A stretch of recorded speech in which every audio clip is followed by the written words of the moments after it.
बिस्मिल्लाहिर्रहमानिर्रहीम अस्सलाम वालेकुम। आज हम मैथमेटिक्स फर्स्ट ईयर की बुक में से जो एक्सरसाइज नंबर 2.2 है इसे सॉल्व करेंगे। तो ये फेडरल बोर्ड की एक्सरसाइज नंबर 2.2 है। इसका जो सबसे पहला क्वेश्चन है वो कुछ इस तरीके से है कि कंस्ट्रक्ट अ मैट्रिक्स, कि आपने एक मैट्रिक्स बनाना है और जो ए मैट्रिक्स के इक्वल होगा और उसकी जो फॉर्म होनी चाहिए और उसका जो आर्डर होना चाहिए वो 2x2 होना चाहिए। और जो मैट्रिक्स के जो एलिमेंट्स होंगे जो कि आपने अंदर लिखने हैं, जो कि ए आई जे के इक्वल होंगे। और ए आई जे की ना इधर फोर कंडीशंस दी गई हैं। तो एक दफा ए आई जे की ये वाली वैल्यू हम इस्तेमाल करते हुए इसको 2x2 का मैट्रिक्स बनाएंगे। एक बार ये वाली वैल्यू इस्तेमाल करेंगे, एक बार ये और एक बार ये। तो ये असल में ये चार क्वेश्चंस बनेंगे। तो ये अब आपको पता होना चाहिए 2x2 का मतलब ये होता है कि दो रोज और दो कॉलम होने चाहिए। तो इसको हम इस तरीके से लिख लेंगे। हम कहेंगे कि ये जो लिखा जाता है ना A11, पहले नंबर वाली चीज रो को जाहिर कर रही होती है और दूसरी कॉलम को। तो ये पहली रो पहला कॉलम है। अगर इधर मैं लिखूं A12 तो पहली रो दूसरा कॉलम। इधर अगर मैं लिखूंगा तो ये आ जाएगा 2 1, दूसरी रो पहला कॉलम और ये दूसरी रो दूसरा कॉलम। तो इसका अगर हम ऑर्डर देखें तो ऑर्डर किसके इक्वल आएगा? 2x2 के इक्वल आएगा। तो ये क्वेश्चन में उन्होंने बताया कि जो आपके पास ए आई जे है उसका ऑर्डर कितना होना चाहिए? 2x2 होना चाहिए। तो ये हमने ना एक मैट्रिक्स बना लिया। अब हमने अगर A11 की वैल्यू निकालनी है तो इस पहले पार्ट के अंदर जो ए आई जे की वैल्यू, आई की जगह पर 1 पुट करेंगे और जे की जगह पर 1 पुट करेंगे। और फिर राइट साइड पर भी पुट करेंगे, जो आंसर आएगा वो A11 का होगा। इसी तरह फिर 1 2, जब हमने A12 की वैल्यू निकालनी है A12 की, तो फिर आई और जे की जगह, आई की जगह 1 और जे की जगह ना 2 पुट करने। तो अब एक मैं आपको पुट करके दिखाता हूँ। मसलन ये हमारे पास है ए आई जे, और ए आई जे किसके इक्वल है? आई जमा 3 जे डिवाइडेड बाय 2 के ये इक्वल है। अब हमने A11 की अगर वैल्यू निकालनी है तो आई और जे की जगह ना 1 1 हम लिख देंगे। आई की जगह पर 1, फिर लिखेंगे 3 और जे की जगह पर 1 और इसको 2 पर डिवाइड कर देंगे। तो अब ये हमारे पास आ जाएगा A11 जो कि बराबर होगा 1 + 3, 1 × 3 डिवाइडेड बाय 2। तो A11 का आंसर आ जाएगा 4/2। अगर 4 को 2 पर डिवाइड करें तो हमारे पास आंसर आ जाएगा 2। ये A11 का आंसर आ गया। इसी तरह ना आपने A12 का आंसर निकालना है। जब आपने A12 की वैल्यू निकालनी है तो इधर हम क्या लिखेंगे? 1 की जगह पर 2 लिख देंगे, यानी कि जहां जहां जे है उधर उधर 2 लिख देंगे। जब ये वाले 2 ने 3 से मल्टीप्लाई होना है तो इधर कितना हो जाएगा? 6 हो जाएगा। और फिर जब 1 और 6 इसको ऐड करेंगे तो कितना हो जाएगा? 7। तो फिर आंसर आ जाएगा 7/2। तो इधर ये A12 का आंसर आ जाएगा 7/2। तो इस जगह पर अगर आप देखें A12 यानी कि A12, इसका आंसर कितना आ गया? 7/2। जब A21 निकालना है तो आई की जगह पर 2 पुट करना है और जे की जगह पर 1 पुट करना है। तो ये वैल्यूज पुट करेंगे तो 3 1 3, और ये +2 करेंगे तो 3 और 2 5।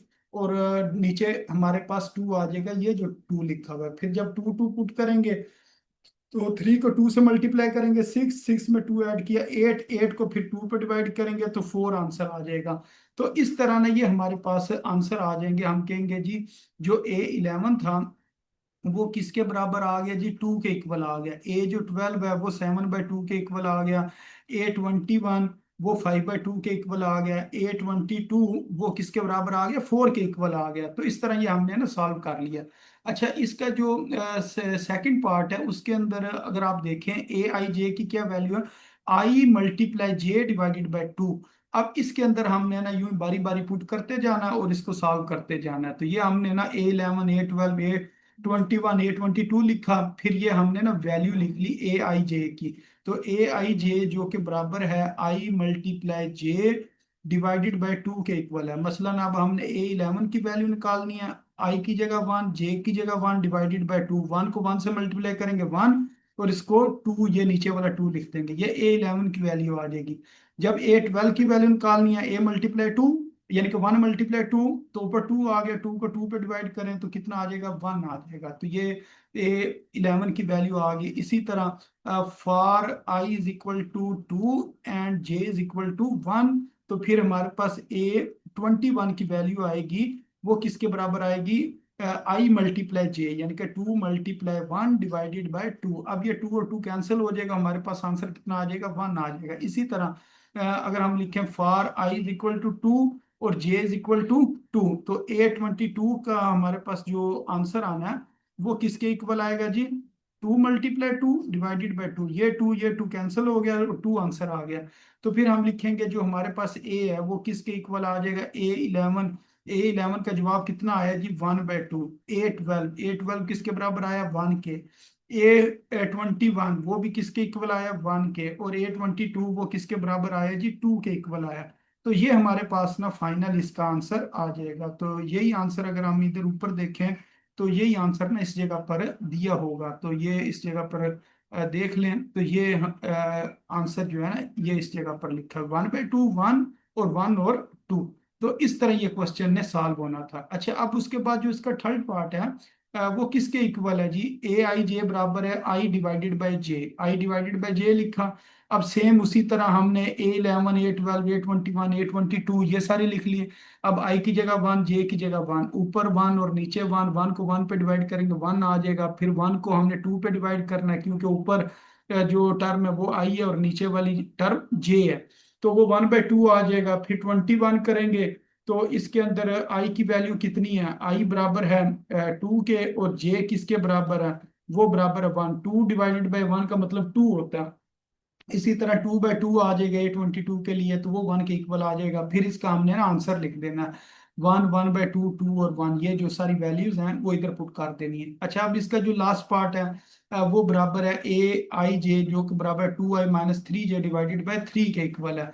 तो जब हम आई की वैल्यू 1 लेंगे, जे की वैल्यू 1 लेंगे, इस जगह पर 1 आ जाएगा 2 के आगे, ये आई की वैल्यू आ गई और ये जे की वैल्यू आ गई। तो 2 1 टाइम्स 2 होता है, 3 को 1 से मल्टीप्लाई करेंगे 3, तो 2 - 3 किया -1 आ गया, और नीचे कितना आ गया, 3 आ गया। -1/3 आंसर आ गया। फिर जब 1 2 करना है तो ये जे की जगह पर 2 लगा देना, और इस आई की जगह पर 1। जब 3 को 2 से मल्टीप्लाई करेंगे 6 हो जाएगा। तो 2 - 6 किसके बराबर आ गया, -4 के। नीचे वाला 3 ये वाला 3 है, ये जो नीचे 3 लिखा है ना इसको इसी तरह नीचे लिखते जाना। इसी तरह आपने इससे जो नेक्स्ट है वो आपने फाइंड कर लेना है। A21 A22 सेम इसी तरह फाइंड करें और फिर इस जगह पर पुट कर दें। तो अब इसके बाद जो क्वेश्चन नंबर 2 है इसे सॉल्व करते हैं। क्वेश्चन नंबर 2 में ना बी और इधर छोटा B i j लिखा। पहले वाला जो क्वेश्चन था ना वो इस तरह था, यानी कि उसके अंदर A i j लिखा हुआ था। अब जो क्वेश्चन है उसके अंदर ना इन्होंने स्मॉल बी लिखा है, स्मॉल ए लिखा हो स्मॉल बी लिखा हो इससे कोई फर्क नहीं पड़ता। तो ये आई और जे, अब इसका ना 2 × 2 था, अब इसके अंदर वो कह रहे हैं 3 × 3। तो ये 9 टर्म्स इसकी बनेगी, 3 रोज और 3 कॉलम। और फिर ये उसी तरह सेम पिछले क्वेश्चन की तरह आपने ना चीजें पुट करनी है। आई का square -j divided by 3i² - j² divided by 2i, 2 divided by 2i plus j, आई² जमा j² divided by i plus j. तो इस तरह करके ना ये मुख्तलिफ क्वेश्चन है। तो ये सबसे पहले ये चीज बन जाएगी A11 A12 A13, यानी कि ये पहली रो है, ये पहला कॉलम, पहली रो दूसरा कॉलम, पहली रो तीसरा कॉलम।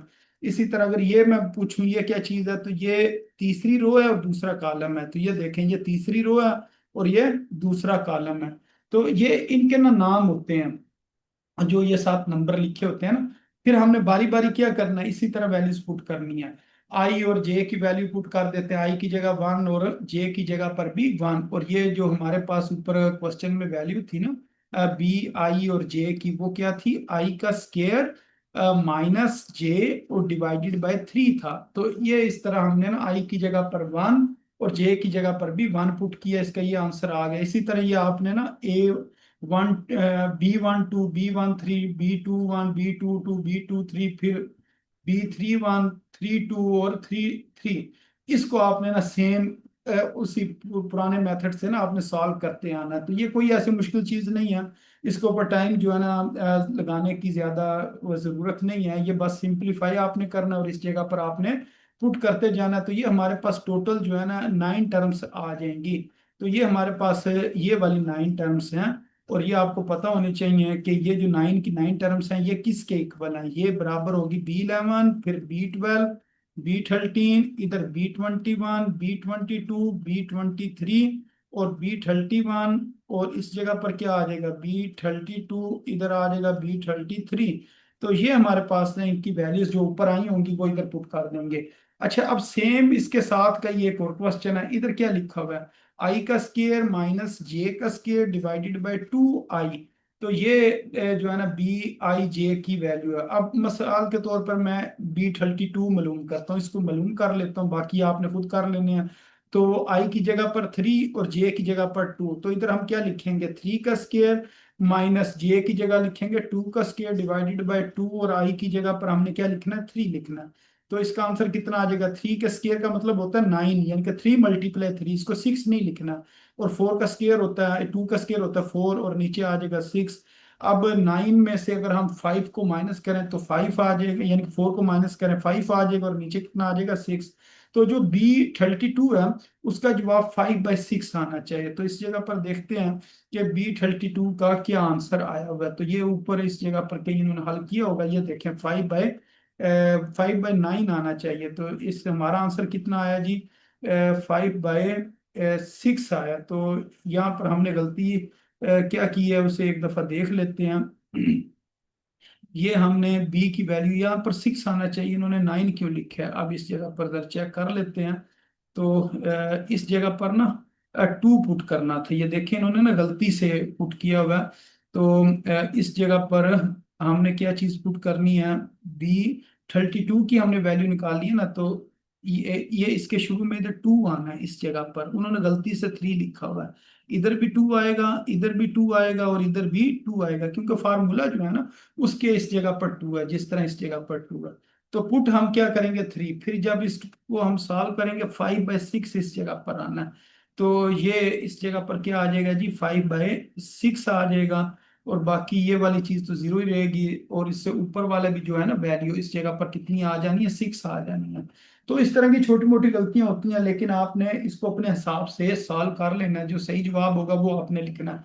इधर सिर्फ मैं आपको ना मेथड बता रहा हूँ कि किस तरह इसको सॉल्व करना है। अब ये B i j है, इसके अंदर भी सेम उसी तरह आपने वैल्यूज पुट करते जाना है। अब इसमें से हम किसी एक की वैल्यू, चलो इसकी वैल्यू निकालते हैं। तो ये हम लिख लेते हैं जी B22। तो ऊपर वाला 2 इसी तरह आ जाएगा, नीचे 2 लिखा, आई की जगह पर 2 लिखा, और जे की जगह पर भी 2 लिख दिया। तो ऊपर 2 आ गया, 2 को 2 से मल्टीप्लाई किया 4, और ये नीचे 2, 2 डिवाइडेड बाय 6, और इसका आंसर आ जाएगा 1 डिवाइडेड बाय 3। तो B22 का जवाब देखते हैं जी कितना है जी, ये देखें इस जगह पर 1 डिवाइडेड बाय 3 आंसर है, ये ठीक है। इसी तरह आपने ना बाकी जो वैल्यूज हैं उनको भी सॉल्व करते आना, और पुट करते जाएं और जवाब आते जाएंगे। फिर इसका जो लास्ट पार्ट है सेम इसी तरह ही आपने सॉल्व करना। इसके अंदर B i j और आई स्केयर जमा जे स्केयर डिवाइडेड बाई आई जमा जे है। तो इसमें से हम ऐसे करते हैं, इसकी चलें वैल्यू निकाल लेते हैं B23। तो 2 की जगह पर, आई की जगह पर 2 लिखेंगे, 2 का स्केयर प्लस 3 का स्केयर डिवाइडेड बाय 2 प्लस 3। 2 का स्केयर होता है 4, 3 का स्केयर होता है 9, और 2 प्लस 3 कितना हो गया 5। तो ऊपर आ जाएगा 13, नीचे आ जाएगा 5। तो B23 का जो आंसर आएगा वो कितना आ जाएगा 13 डिवाइडेड बाय 5। तो इस जगह पर भी अगर देखें तो 13 डिवाइडेड बाय 5 आया। इसी तरह आपने ये 9 टर्म्स मालूम करनी है, और उसके बाद आपने इस जगह पर पुट कर देनी है। तो ये टोटल हमारे पास 9 टर्म्स हैं जो हमने फाइंड की होंगी। तो फिर इस जगह पर पुट करें, और ये आपके पास इसका फाइनल आंसर आ जाएगा। तो इस तरह ये जो क्वेश्चन नंबर 1 और क्वेश्चन नंबर 2 था, इन्होंने सॉल्व होना था। तो इनसे रिलेटेड अगर आपका कोई क्वेश्चन है, कोई बात पूछना चाहते हैं तो पूछ लें। नहीं तो फिर इसके बाद एक और क्वेश्चन सॉल्व कर लेते हैं, क्वेश्चन नंबर 3 को भी ना सॉल्व कर लेते हैं। अच्छा, क्वेश्चन नंबर 3 में वो ये कह रहे हैं, इफ ए जो है वो इस चीज के बराबर है, इस मैट्रिक्स के बराबर है जिसके 9 एलिमेंट्स हैं, बी मैट्रिक्स वो भी 9 एलिमेंट्स वाला है। तो फिर कह रहे हैं देन फाइंड सी, फिर आपने सी फाइंड करना है। जबकि जो हमारे पास कंडीशन है वो ये दी हुई है, A+B+C ये किसके बराबर है, 0 के इक्वल है।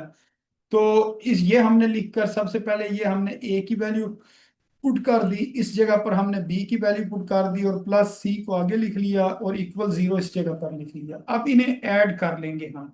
मसलन ये वाला जो 3 है, ये 3 लिखा, फिर ये प्लस लिखा, फिर ये 2 लिख लिया। यानी कि ये आपने देखना है कि लेफ्ट साइड पर ऊपर जो टॉप के ऊपर जो कॉर्नर पर चीज है उसने ऐड होना है। अब ये दरमियान वाली चीजें पहली रो का दरमियान में ये लिखा है, फिर प्लस लिखा हुआ है, और इस कॉलम में ये जो मैट्रिक्स है इसके दरमियान में 1 लिखा हुआ है।